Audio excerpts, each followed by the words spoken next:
Welcome back to Old Time Jamaica, where we bring back vibrant Jamaican story. I'm Denzel, your storyteller on this journey. Today I'm bringing to you another Jamaican story, written by Diane Brown, The Runaway Car. Donna, George, and Thomas stood and looked at the car in the yard.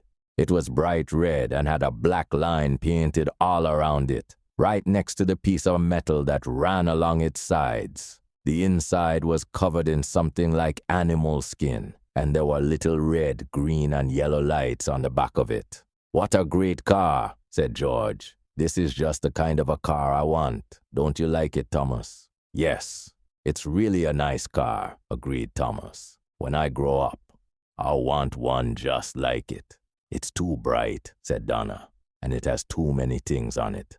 I wouldn't want anything like that." "Nobody asked you anything," said George. "You're a girl. You don't know anything about cars. I bet you it has a powerful engine.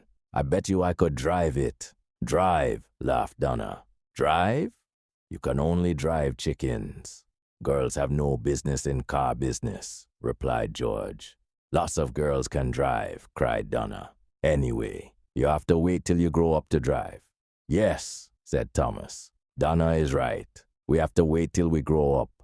So let's go and look for some plums now." "Plums, plums," shouted George. "You can talk about plums at a time like this? Now just tell me, if I don't practice to drive before I grow up, how do you expect me to know how to drive when I am grown up? In fact, I bet you can drive already. It is no big thing. I watch Mr. John all the time. You just let go the brake, start up the engine, put your foot on the gas, and steer." As he said this, George stood beside the car and showed them how he would do all these things. Then he ran around the car as if he were steering, turning first to one side and then to the other. "See, I tell you," he called out. "It is no big thing." Thomas looked at George in amazement. "I didn't know it was that easy," he said. "Easy," shouted Donna. "It is not easy. George only thinks it's easy. Somebody has to teach you. Everybody that I see driving had to learn." "Well, I am going to show you, Miss Donna, that I know how to drive," said George. "You had better not touch Mr. John's car," shouted Donna. "In fact, I don't even think it's his car. I believe I heard him tell Uncle that he was fixing the brakes for the man who owns it. He left it here to be safe while he and Uncle went out, so you better leave it alone." "Yes," said Thomas, who had a feeling that trouble was near.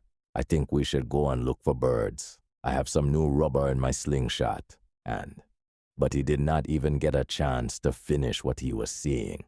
"Birds," shouted George, as he looked at Thomas in amazement. "Birds. You know how far the open land is from here? Anyway, how can you think of birds at a time like this? You know, Thomas, sometimes I think you're worse than Donna, and I can tell you, that is bad," he added. "Sticks and stones," sang Donna as she pushed out her tongue at George. "But believe me, your words will never hurt me." With that, she turned and began to walk off. "I am not looking for trouble," she added as she went. "And if you know what is good for you, Thomas, you better come with me." "All right," said George, who did not want them to leave. "Look, I'm not going to drive. I wasn't serious. Besides, there is nothing to start the engine with. I'm just going to sit in the car and practice steering it. Mr. John often lets me sit in the cars he's fixing. But that is when he is here," said Donna, stopping to turn and look at him. "And you know, Auntie doesn't like us to play in Mr. John's car." "Mr. John won't mind," replied George. "Suppose it runs away with you," she added. "It can't run away," George answered. "Mr. John has put some stones in front of the wheels to hold it. Come on, Thomas," he said, as he opened the car door and sat in front of the steering wheel. "Boy, this is a sweet car. Why don't you come and sit down beside me, Thomas?" Thomas looked at George. He was longing to get into the car, and he thought that they really could not get into trouble for just sitting in it. He was just about to open the other door when Donna called out. "Mind, Thomas," she said. "Follow fashion is a bad thing. Remember what happened to you the last time you followed George. Don't forget you broke your leg." "I don't think I'll come after all," said Thomas. This made George angry. He knew he had got Thomas into trouble the last time, so he felt that he had to show them that he could manage. He took hold of the steering wheel and began to turn it, first one way and then the other. As he did this, he made a loud noise as if he were a car. "Warten, warten, warten!" he went. Then he called out, "Pow, pow, pow," as if he were blowing the horn. Through the corner of his eyes, he could see Donna and Thomas.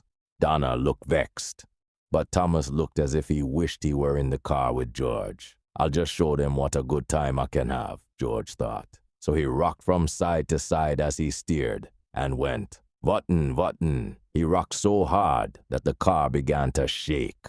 "Look out," cried Donna. "Are you mad or something?"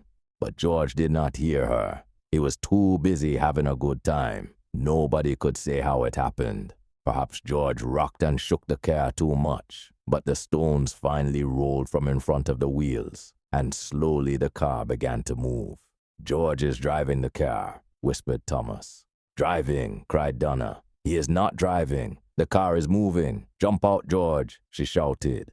"Open the door and jump out." But George did nothing. At first he did not realize that the car was moving. Then he did not believe it. After that, it was too late.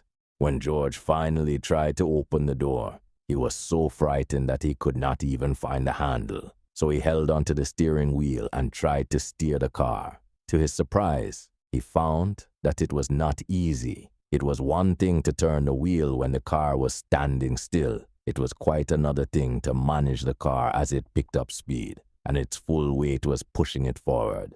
George felt as if the car were a living thing with a mind of its own. The next thing Donna and Thomas saw of George was his frightened face as he turned to look at them.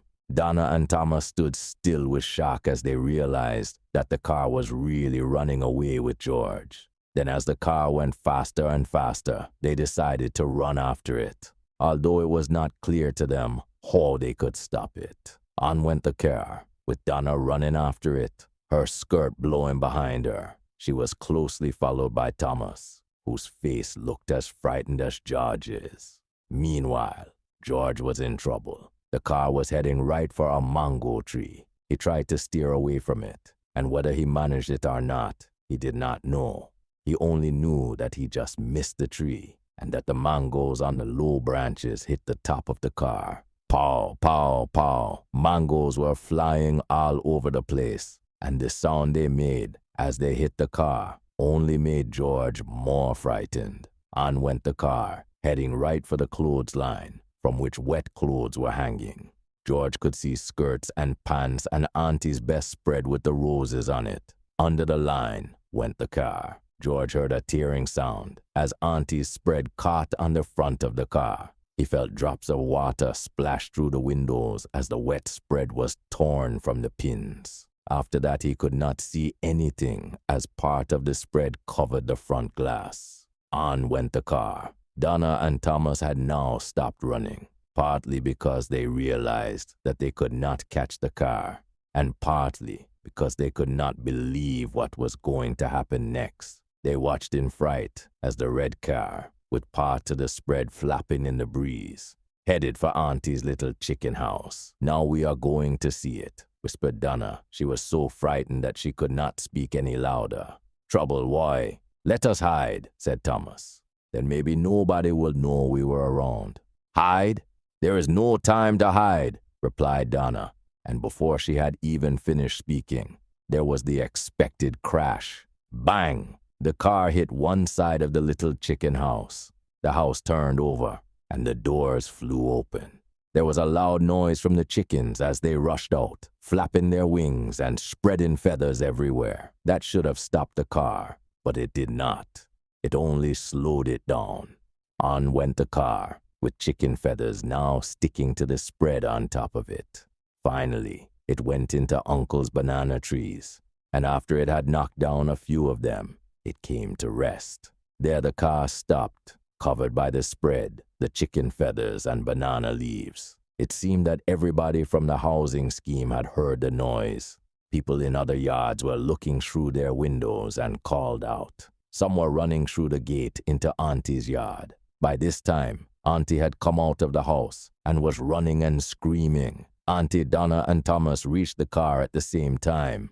"Why? What happened?" shouted Auntie. "Where is George?" she asked. Then as she saw the strange look on their faces, she realized that something was very wrong. "Where is George?" she screamed. Of course, she could not see him because the spread covered the front of the car. Thomas began to cry. "I told him to leave the car alone," said Donna. "I told him not to touch it. Didn't I, Thomas?" But Thomas just bawled. By now other people had come, and they pulled Auntie's spread off the car. There was George still holding on to the steering wheel and looking as if he had seen a duppy. "Are you hurt, George?" screamed Auntie. "Answer me, child. Are you hurt?" George just shook his head. Everybody was talking at once. "What a lucky boy. You know he could have been killed. Bring some water to give him," some said. Others said, "What a wicked boy. Just look at the front of Mr. John's car." Auntie helped George from the car, looking at him closely to see if he was hurt. He could hardly stand, but after a few minutes, they saw that he was all right. He was only weak from fright, and after drinking the sugar and water, he began to look better. Then Auntie looked at the 3 children.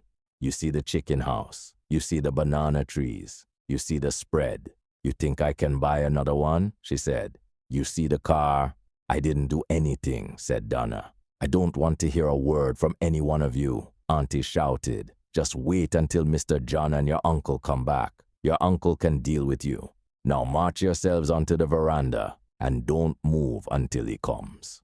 As the 3 children sat on the veranda, Donna started to fuss. "All I know is I never did anything," she said. "I told this foolish boy, George, to leave the car. You will see who is going to get a good lick now. Uncle can't punish me. And Thomas, I don't know why you're bawling like a cow. You didn't trouble the car, so he can't punish you or beat you." Thomas was not sure about that. He had learned that somehow, when George got into trouble, he got into trouble also. So he went on bawling. George sat on the steps with his head in his hands. He wondered if he could run away, but he did not know where to go. He could not go to his parents, as they would be even more vexed to see that he had got into trouble while spending time with his uncle. He wished he could just disappear, but he realized that there was nothing to do but sit and wait for his uncle. George wished with all his heart that he had never touched the car. Thank you for listening. Until next time, like, follow, and comment for more old-time Jamaica stories.